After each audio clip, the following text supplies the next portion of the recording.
Hey guys, welcome back to channel. তো তোমরা সবাই কেমন আছো? আশা করি তোমরা সবাই ভালো আছো। আমি তো অনেক ভালো আছি। তোমরা যদি ভালো না থাকো তাহলে ভালো থাকার চেষ্টা থাকো।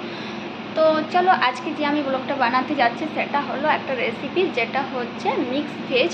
তো চলো, আজ আমি ভাবলাম যে ওটা বাড়িয়েই কেন বানাইনি, তো সেটাই আমি বানাবার চেষ্টা করছি। তো চলো দেখি কীরকম বানাচ্ছি আর কী কী দিচ্ছি, কী কী দেবো, সব কিছু তোমাদের সাথে শেয়ার করবো। তো ভিডিওটা স্কিপ না করে ফুল ভিডিওটা দেখো। তো চলো ভিডিওটা স্টার্ট করি। আর তার আগে একটা কথা বলি, কিন্তু আমার এই চ্যানেলটা তোমরা সবাই প্লিজ সাবস্ক্রাইব করে নেবে এবং একটু সবাইকে শেয়ার করে দেবে। চলো আর বেশি লেট না করে আমরা ভিডিওটা স্টার্ট করি। চলো, আমরা যে যে জিনিসগুলো দিয়ে বানাবো সেগুলি এখানে দেখানো হচ্ছে।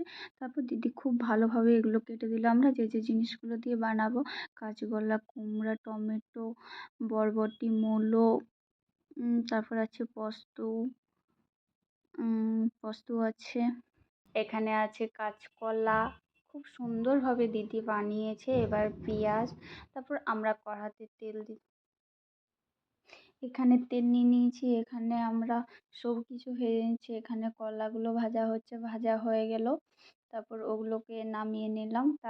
তারপর এখানে গাজরগুলো ছেড়ে দিল, গাজরগুলো আস্তে আস্তে ভাজা হচ্ছিল।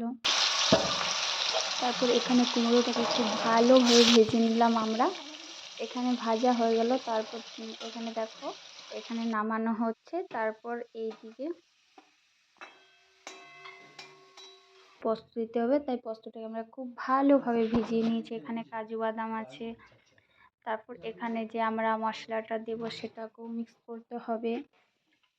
তো ওটা মিক্স করলো,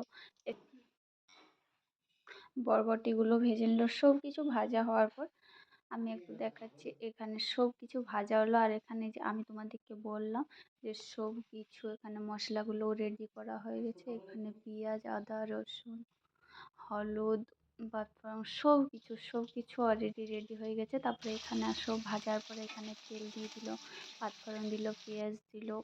তারপর পেঁয়াজগুলো কিছুটা এরকমভাবে ভাজাবে, তখন আমরা সেই ঠিক ওই টাইমে দিয়ে দিয়েছি আমরা পেঁয়াজ। তারপর এখানে দেখো রসুন দিয়ে দিল। ওটাকেও খুব ভালোভাবে একটু ভেজে নিলাম। ঠিক এরকম যখন হয়ে যাবে এই টাইপের, তখন কিন্তু হয়েছে। এখানে সব কিছু দেওয়ার পর খুব সুন্দরভাবে আমরা ভাজছিলাম ওটাকে, দেখো। তারপর এটাকে যখন ভাজা হয়ে গিয়েছিল অনেকটাই আর দিকে, তখন আমরা সেই টাইমে হলুদ গুঁড়োটা দিয়ে দিলাম। হলুদ গুঁড়োটা দিয়ে পর ওটার সাথেও একটু ভালোভাবে মিক্স করে ভেজে নিলাম। এখানে মিক্স করে ভাজার পর ঠিক এইরকম দেখতে হয়েছিল। তারপর এখানে আদাটা দিয়েছিল, সরি আমি একটু ভুলে গেলাম, আদাটা কিন্তু লাস্টে দিয়েছিল, আমি আদাটা আগেই বলে ফেলেছিলাম।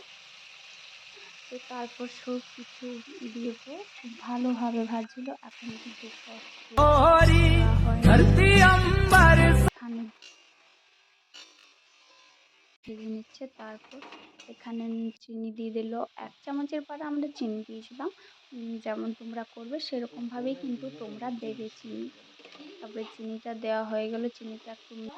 চিনিটা দেওয়ার পর আমরা এখানে যে লঙ্কা গুঁড়োটা করেছিলাম সেই লঙ্কাটাকে বেটে পর এখানে দিয়ে দেওয়া হয়েছিল। এখানে লঙ্কা বেটে পর এখানে পোস্তটা দিয়ে দেওয়া হলো। এখানে পোস্ত অ্যাড করলাম। এবার আমরা যে জিনিসগুলো এখানে ভেজে রেখেছিলাম সব কিছু একের পর এক দিয়ে দিলাম। এখানে ওগুলোই দিচ্ছিল। যে যেমনভাবে করবে ওরকমই কিন্তু পরিমাণ মতো দিবে সব কিছু। আমরা কিন্তু এরকমভাবেই করেছি। সব জিনিসগুলো দেওয়ার পর আমরা কিন্তু একটু লাস্টে নুন দিয়েছিলাম, কারণ আমাদের নুন কম হয়েছিল।